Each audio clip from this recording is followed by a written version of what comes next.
오늘도 우리 1세기 후반으로 우리 함께 가보겠습니다.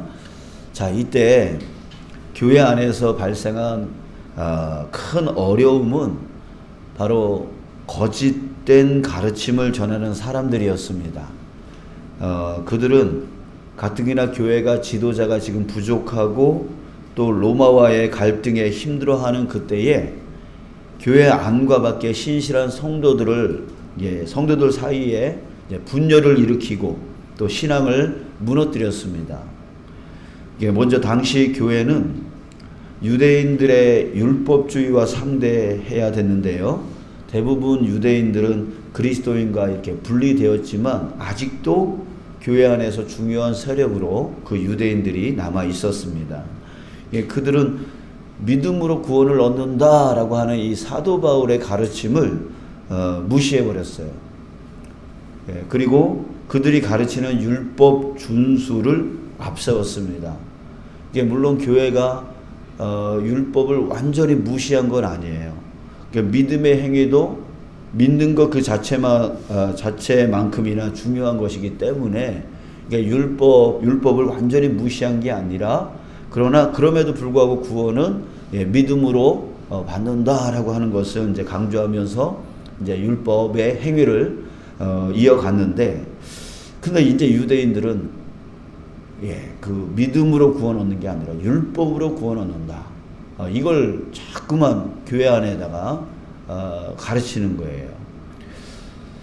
자, 그런데 이 유대교도들의 생각은 좀처럼 교회 안에서 잠잠해지지가 않고 소위 에비온주의자라고 하는 새로운 그런 사상을 갖고 있는 사람들이 교회 안에서 등장을 했는데, 이들은 예수님께서 다윗의 자손으로 온 것에 대해서는 인정을 했습니다. 자, 그런데 모세와 같은 위대한 선지자이지 하나님이다 이런 걸 믿지를 않았어요. 믿지를 않았어요. 결국 다시 율법적 삶의 완성을 강조를 했습니다. 그리고 바울과 같은 사도들의 그 믿음에 대한 가르침을 거부했습니다. 또 니골라당이라고 하는 불리는 사람들이 또 등장했는데요. 이들은 또 에비온주의자하고 또 반대해요. 율법주의를 완전히 싫어했어요. 그래서 또 반대쪽으로 이렇게 흘러갔습니다. 자, 그런데 더 걱정스러운 일이 있어요. 뭐냐면 이 에베온주의자와 또 니골라당과 같은 이 거짓된 교사들이 한 가지 사상으로 집중되기 시작했다는 거예요. 그게 뭐였냐면 바로 영지주의의 전신, 원시 영지주의라고 이렇게 부르는데 아직 이렇게 정립되어지지 않은 그런 영지주의입니다. 이 영지주의로 거짓된 교사들이 다 또 이 사상으로 또 결집되기 시작하는 거예요. 그들은 뭘 주장했냐면 영의 세계와 물질 세계를 따로 구분을 해서 물질 세계는 나쁜 거고 영의 세계만 좋은 거다. 그러면서 영의 세계만 참된 세계라고 주장을 했고, 그래서 이 영의 세계만이 참된 것이기 때문에 예수님은 육신으로 온 게 아니다. 예수님은 실제적으로 사람의 모양으로 사람으로 온 게 아니다 하면서 그 예수님의 그 성육신을 또 부인해 버렸어요. 자, 이렇게 지금 교회 안에서 계속 그 뿌리에 뿌리를 계속 해서 이 잘못된 가르침들이 계속 나오기 시작을 했던 거죠. 자, 여러분, 그러나 성경은 뭐라고 말하고 있죠? 창세기 1장의 표현대로 하면 하나님께서 세상을 어떻게 만드셨어요? 보시기에 좋았더라. 하나님 눈에 보시기에 좋은, 그냥 완벽한 그런 세상을 하나님이 만드신 거예요. 그러니까 영의 세계, 물질 세계, 이것이 어느 건 좋고 어느 건 나쁘다라고 할 수 없는 거죠. 왜? 하나님의 작품이니까. 영적인 것도 육적인 것도 다 하나님의 작품이니까 하나님이 보시기에 좋은 거라고 말씀하셨으니까. 또 하나님께서는 물질 세상을 창조하셨고 그 물질 세상에 당신의 그 선한 의지와 질서를 담아 두셨습니다. 그렇기 때문에 물질 세계가 나쁜 것이 결코 아니라는 거죠. 또 예수님에 대해서는요. 예수님은 성경에서 예수님은 하나님이시고 하나님의 아들 자격으로 이 땅에 오신 분이라고 말합니다. 또 신이셨지만 온전히 인간이 되셔서 하나님의 어린 양의 모습으로 세상 죄를 지고 고난 받으셔서 세상을 구원의 길로 인도하신 분이라고 말합니다. 이것이 바로 우리가 믿는 믿음이죠. 여러분들 그런 걸 믿으시죠? 이 믿음이 온전한 믿음인데 이 믿음을 우리는 성경의 교훈이라고 하고 또 그리스도의 교훈이라고 합니다. 그래서 사도 요한은 이렇게 말해요. 오늘 본문입니다. 지나쳐 그리스도의 교훈 안에 거하지 아니하는 자는 다 하나님을 모시지 아니하되 교훈 안에 거하는 그 사람은 아버지와 아들을 모시느니라. 이 그리스도의 교훈 안에 있는 자가 바로 하나님과 그 아들을 모시는 자다라고 말하고 있고요. 10절에 누구든지 이 교훈을 가지지 않고 너희에게 나아가거든 그를 집에 들이지도 말고 인사도 하지 말아라. 집에 들이지도 말아라 라고 말하고 있습니다. 이게 사도 요한은 이렇게 당시에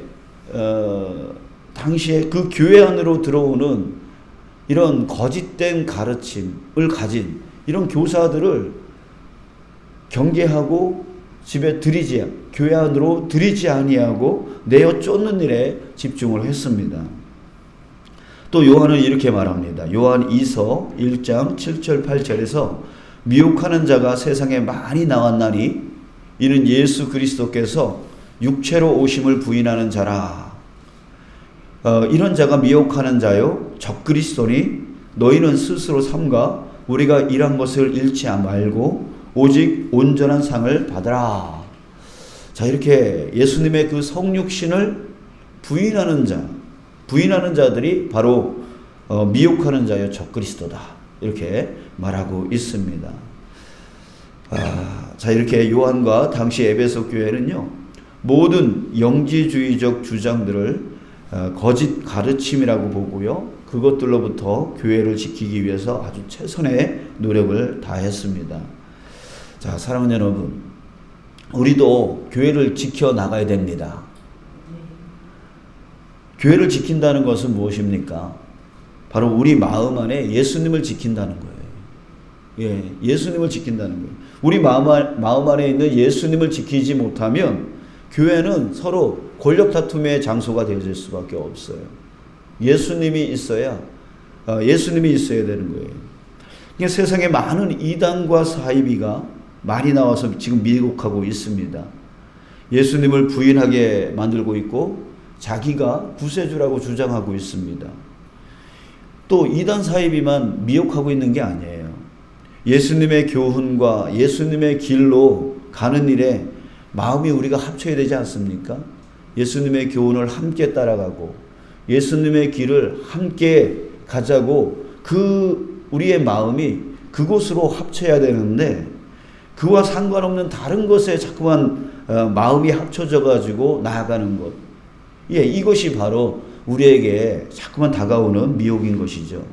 자, 여러분, 사탄은 아주 교묘해요. 그죠? 아주 교묘하게 우리에게 다가옵니다. 예수님을 잘 믿고 있는 것 같이 착각하게 만드는 게 바로 사탄이에요. 사탄이에요. 하지만 계속해서 교회를 흔들어서 다툼을 일으키고 분열을 일으키게 만들고요. 또 변질되게 만들어요. 우리가 정말 깨어 기도하지 않으면 안 된다는 거죠. 정말 하나님의 그 영분별의 은사가 우리에게 있지 아니하면 아주 교묘하게 우리에게 다가와서 잘하는 것처럼 보이지만 잘 안 되는. 자, 한 예를 들어서 요한계시록을 한번 보겠습니다. 요한계시록에 소아시아 7교회에 대해서 예수님께서 질타하시는 그런 장면이 나오죠. 에베소 교회, 바로 사도 요한이 이 에베소 교회를 중심으로 해가지고 그 에비온주의자들 또 니골라당 등등의 그런 거짓 가르침을 하는 사람들을 경계하고 그 사람들이 들어오는 것을 막고 또 그 교회 안에 있는 것을 쫓아내고 그래가지고 교회를 지키기 위해서 끊임없이 그 거짓 교사들과 싸웠잖아요. 그런데 이 요한계시록에 예수님이 에베소 교회에 대해서 질타를 해요. 여러분 기억나십니까? 어떤 질타를 하죠? 사랑을 잃어버렸다라고 말해요. 예. 자꾸만 그 교회를 지킨다라고 그 거짓 교사들에 대한 그 경계심, 그것으로 인해서 교회를 지키기 위해서 그 거짓 교사들을 색출하고 내어 쫓고 경계하고 그것을 가르치는, 온전한 것을 가르치는 거기에 집중하다 보니까 그것이 교회를 지키는 것이다라고 생각하면서 거기에 집중하다 보니까 어떻게 돼요? 예수님을 잃어버렸어요. 그리고 그 예수님이 우리에게 주신 그 희생적 사랑, 그 사랑을 잃어버렸던 거예요. 그래서 예수님이 이렇게 질타합니다. 계시록 2장 4절 5절. 그러나 너를 책망할 것이 있나니 너의 처음 사랑을 버렸느니라.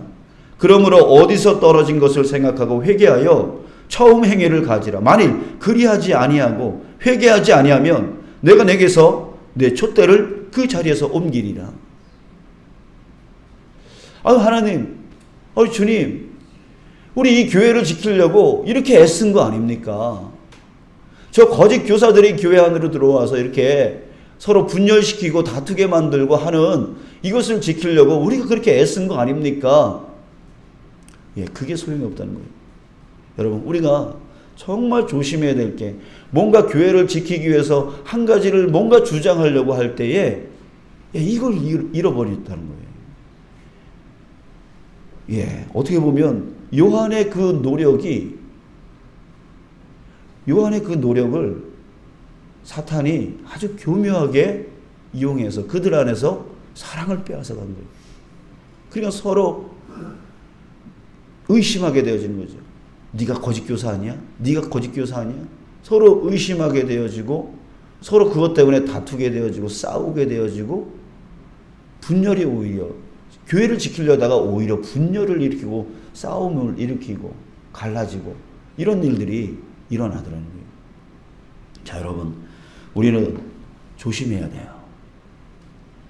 내가 지금 하는 모든 일에 예수님의 그 사랑, 예수님의 사랑은 희생적 사랑입니다. 자기를 죽이는 사랑이죠. 그 희생적 사랑을 잃어버리지 않도록 내가 뭘 하나 섬기더라도 그 밑바탕에는 내 안에 희생적 사랑이 들어가 있어야 됩니다. 그 사랑을 잃어버리지 않도록 우리는 끊임없이 조심해 나가야 된다라고 하는 것입니다. 자, 여러분, 우리 정말 우리 마음이 예수님으로 모여졌으면 좋겠습니다. 예수님의 교훈, 예수님이 가신 그 길, 예수님의 그 사랑, 이곳에 우리가 합쳐서 우리 그것으로 마음이 합쳐서 나가는 우리가 되어졌으면 좋겠어요. 그 외에 다른 것은 서로 용서하고 용납하고 서로 이해하며 그렇게 나아가는 그런 교회를 지켜나갈 때 사탄은 이 교회를 침범하지 못할 것입니다. 자, 여러분, 우리 이 시간에 이런 기도했으면 좋겠어요. 영분별할 수 있도록 나의 눈을 열어달라고, 우리에게 영분별의 은사를 달라고 좀 기도했으면 좋겠어요. 육적인 것을 보는 게 아니라 영적인, 지금 이 교회의 영적인 상태를 보고 이 영적인 상태를 온전하게 이끌어 나가기 위해서 내가 무엇을 해야 되는지 깨달을 수 있는 그런 자가 되게 해달라고, 우리 영분별의 은사를 달라고 기도했으면 좋겠고, 또 교회를 지키려고 애쓰는 가운데 예수님의 희생적 사랑을 잃어버리지 않게 해달라고, 그 사랑 안에서 교회를 섬겨나가는 우리 모두가 되어지게 해달라고 위해서 우리 이런 기도 오늘 우리 했으면 좋겠어요.